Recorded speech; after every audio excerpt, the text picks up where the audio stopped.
অটোক্যাডের 5টি keyboard shortcut, বিশেষ করে যারা নতুন আছেন তারা এই ভিডিওটা দেখবেন। নাম্বার 1, রেক্ট্যাঙ্গেল, REC লিখে এন্টার। রেক্ট্যাঙ্গেল দিয়ে একটা কলাম সাইজ তৈরি করব।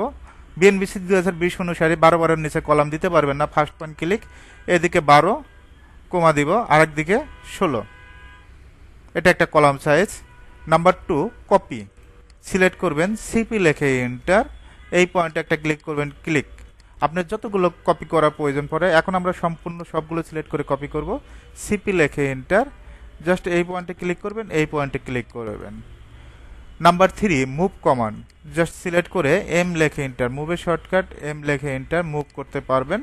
নাম্বার 4, টেক্সট কমান্ড, টি লিখে এন্টার, জাস্ট ক্লিক করবেন। এখান থেকে টেক্সটের সাইজটা অবশ্যই দিতে হবে। এখান থেকে আমরা 7 ইঞ্চি দিব, আর এরিয়াল ফন্ট থাকবে। এখানে লিখবো ইঞ্জিনিয়ার মমিন আহমেদ।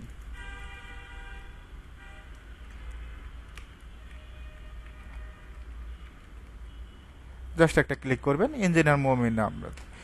নাম্বার 5, লেখাকে এডিট করবেন কিভাবে, এটা আমাদের খুবই গুরুত্বপূর্ণ, বিশেষ করে কাজে লাগে এডিট করার শর্টকাটে। ইডি লেখে এন্টার, জাস্ট ক্লিক করবেন। এখান থেকে আমরা কি দিব, AutoCAD 2D 3D, 2D and 3D, just click করব।